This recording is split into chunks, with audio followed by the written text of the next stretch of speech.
بسم الله الرحمن الرحيم. لا أقسم بهذا البلد وأنت حل بهذا البلد ووالد وما ولد لقد خلقنا الإنسان في كبد أيحسب أن لن يقدر عليه أحد يقول أهلكت مالا لبدا أيحسب أن لم يره أحد ألم نجعل له عينين ولسانا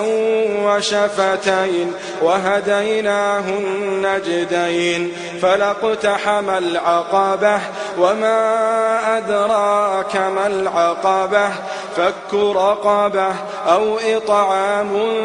في يوم